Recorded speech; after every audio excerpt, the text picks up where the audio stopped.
5 অগাস্টের আগে এবং পরের হয়রানিমূলক মামলার মধ্যে দুইটা সুস্পষ্ট পার্থক্য আছে।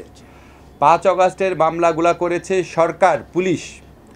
5 অগাস্টের পরবর্তী মামলা সরকার করে নাই, বিভিন্ন ব্যক্তি করছে। খেয়াল করে দেখবেন, বিভিন্ন ব্যক্তি করছে।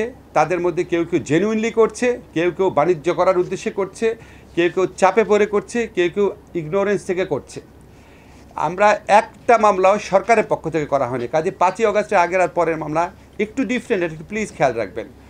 আমরা এই ক্ষেত্রে ধরেন আমাদের স্বরাষ্ট্র মন্ত্রণালয় থেকে পুলিশকে বলা হয়েছে এই মামলাগুলা যখন হবে পুলিশ বস্তুনিষ্ঠতা প্রতিষ্ঠিত হওয়ার আগে কাউকে যেন গ্রেফতার না করে। এখন আপনারা তো একটা জিনিস জানেন, এটা তো আর আমাদের প্রত্যাশামাফিক পুলিশ বাহিনী না, এটা গত 15 বছরের পুলিশ বাহিনী। তাদের উত্তরাধিকারিত্ব আমরা পেয়েছি, কিছু ক্ষেত্রে ব্যত্যয় হতে পারে। আর আদালতে যে মামলাগুলো দায়ের করা হয় বা যেটা বিচারিক স্টেজে আসবে, সেটা আপনারা নিশ্চিত থাকতে পারেন আমাদের বিচার বিভাগ সম্পূর্ণ স্বাধীনভাবে কাজ করবে। এখানে কোনো রকম ডিকটেশন হবে না। মেরিট না থাকলে অবশ্যই ওনারা ব্যবস্থা। একটা হচ্ছে পুলিশ মামলা করেছে কিনা, গায়েবী মামলা নিয়ে আপনারা রিপোর্ট করেছেন, আপনারা জানেন না গায়েবী মামলাগুলো কোন ধারাতে করা হয়। বিস্ফোরক আইনে, অস্ত্র আইনে, পুলিশকে অ্যাসল্ট, পুলিশকে কর্তব্যকর্মে বাধা, আর হচ্ছে স্পেশাল পাওয়ার্স অ্যাক্ট। একসাথে 4-5টা দিয়ে দেয় না। তারপরে এজাহারের ভঙ্গি একরকম থাকে না। তারপর হচ্ছে সবগুলাতে আপনার অনেক সংখ্যক আসামি থাকে না, এবং সব মামলাই আপনার নির্বাচনে আগে পরে বা বড় আন্দোলনের আগে পরে হয় না। সেগুলির ভিত্তিতে বাছাই করেছি, যেটা সন্দেহ সেটা বাদ দিয়েছি। যেটা এই যে উনি যে বললো অনেক সংখ্যা হতে পারে, কিন্তু আমরা একদম নিঃসন্দেহে থাকার জন্য আমরা ওখানে কোর্ট রেকর্ড সেগুলি দেখার চেষ্টাও করা হচ্ছে। তারপর আমরা আরও স্ক্রুটিনি করছি, অনেক সাবধানে এগোচ্ছি, দেখে নাম্বারটা কম হচ্ছে। আপনাকে বলেছি ফেব্রুয়ারির মধ্যে প্রত্যাহার করতে পারবো। এটা হচ্ছে আমরা পিপির মাধ্যমে আবেদন করব। আশা করছি কোর্টকে যদি পিপির মাধ্যমে যদি আবেদন করা হয়, প্রত্যাহারের যে প্রক্রিয়া সেটা সম্পন্ন হবে।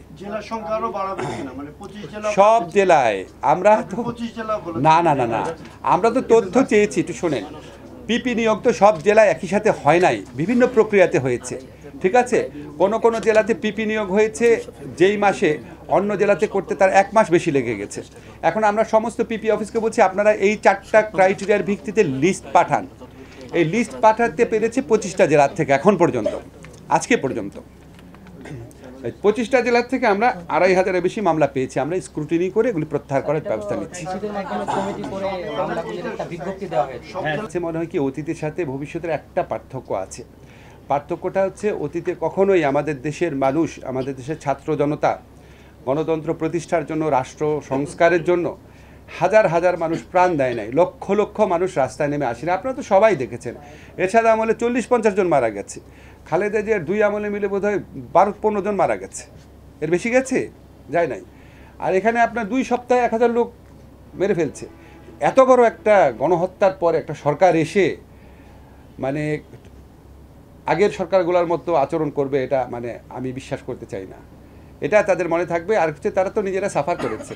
আজকে আগামীতে যে রাজনৈতিক দলগুলোর ক্ষমতায় আসার কথা, তারা তো 15 বছরে নিপীড়নটা দেখেছে, একটা দেশ কোথায় চলে যেতে পারে। ফলে আমরা আশা করছি আগের চেয়ে একটু ভিন্ন সময় হবে, আগের মতো এতটা খারাপ হবে না। ক্লিয়ার করে বলি, সংবিধানের সাথে সংঘর্ষমূলক কোনো সংস্কার আমরা করছি না আইন মন্ত্রণালয়ের মাধ্যমে। সংবিধান সংস্কার কমিশন যেটা বলেছে ওটা সংবিধান সংশোধনের বিষয়, এগুলি তো আমরা হাত দিব না। সংবিধান সংশোধনের কোনো ক্ষমতা আইন মন্ত্রণালয়ের নাই, ঠিক আছে?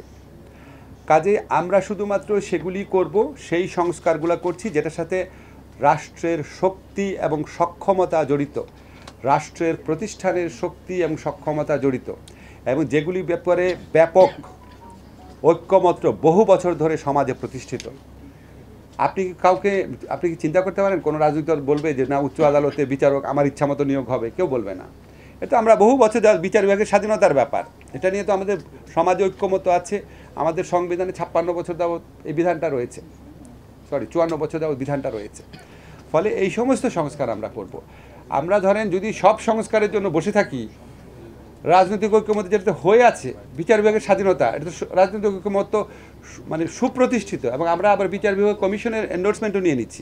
নাম্বার 1টা আগে বলি, সংবিধান সংস্কার কমিশনের রিপোর্টের ভিত্তিতে কি হবে সংবিধান সংস্কার, বিশেষ করে এটা সম্পূর্ণভাবে জাতীয় ঐক্যমত্য কমিশন যে আছে সেই কমিশনই ডিসাইড করবে যে ওনারা কীভাবে করবে।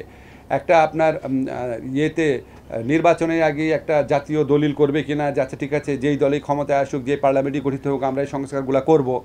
বা গণপরিষদের নির্বাচন করবে কিনা, নির্বাচন একই সাথে সাথে পার্লামেন্ট এবং গণপরিষদ দুইটার নির্বাচন করে ফেলো, আপনি আগে নির্বাচিত হলে পার্লামেন্টের মেম্বারও থাকলেন, গণপরিষদের মেম্বারও থাকলেন, সেই প্রক্রিয়া যাবে কিনা এটা জাতীয় ঐক্যমত্য কমিশন ঠিক করবে।